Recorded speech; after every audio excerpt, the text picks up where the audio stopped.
سورت بقرہ ہی کے اندر آخری جو 2 آیات ہیں جن کی پہلے آپ کے سامنے فضیلت رکھی کہ آسمان سے ایسا فرشتہ لے کے آیا جو کبھی نہیں تھا اترا.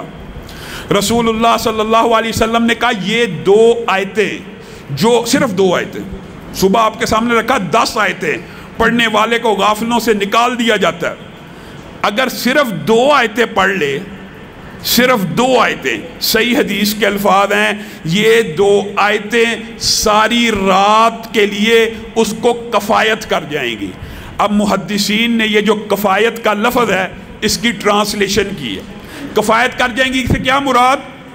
محدثین نے لکھا مراد یہ ہے ایک بندہ ہر روز رات کو تہجد پڑھتا تھا، ایک بندہ ہر روز رات کو کئی 100 آیات کی تلاوت کرتا تھا، ایک بندہ ساری رات اتنے سپارے پڑھتا تھا.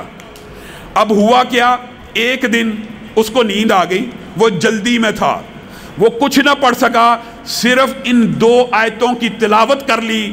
یہ آیتیں اس کو کفایت کر گئیں کہ اس کے نامہ اعمال میں ساری رات کا قیام لکھ دیا جائے گا، جتنے وہ سپارے پڑھتا تھا لکھ دیے جائیں گے، جتنا وہ عمل کرتا تھا لکھ دیا جائے گا. اور دیگر محدثین نے یہ بیان کیا کفایت سے مراد یہ ہے کہ جمی بیماریوں کے، جمی مخلوقات کے شر سے اللہ اس کے لیے کافی ہو جائے گا صرف یہ 2 آیتیں پڑھ لینے سے. اور صحیح حدیث کے الفاظ کیا ہیں؟ جو بندہ یہ 2 آیتیں ہر روز رات کو پڑھتا ہے کتنے دن؟ صرف 3 دن. سورت بقرہ کی روایت تھی 40 دن، سورت ہے بھی بڑی. 40 دن جس گھر میں تلاوت ہو اگر آپ نہیں کر سکتے آپ اس کو گھر میں لگا لیں. 40 دن جتنا مرضی پرانا جادو ہو، جتنا مرضی پرانا تویز ہو، جتنی مرضی بندش ہو، کوئی بھی آپ سلسلہ سنیں، آپ 40 دن لگاتار اپنے گھر میں سورت بقرہ کی تلاوت کر لیں یا چلا لیں سی ڈی کے اوپر، کیسٹ کے اوپر. اس گھر میں شیطان اور جنات کا اثر ختم ہو جاتا ہے. اور اگر کسی بندے کے پاس یہ وقت ٹائم نہیں، اول تو کرنا چاہیے، کیا مسئلہ ہے؟ لگا دو.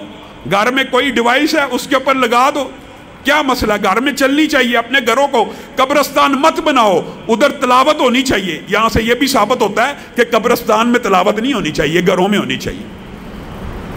3 دن جو بندہ سورت بقرہ کی یہ آخری 2 آیات کی تلاوت کرتا ہے، اس حدیث کے الفاظ بھی یہی ہیں کہ اس کے گھر سے شیاطین اور جنات بھاگ جاتے ہیں. گویا سورت بقرہ کے اندر پورے کا پورا توڑ موجود ہے، جادو کا، جنات کا. انسان کو وہم ہے نا، وسوسہ ہے، بندش ہے، رزق کی کمی ہے.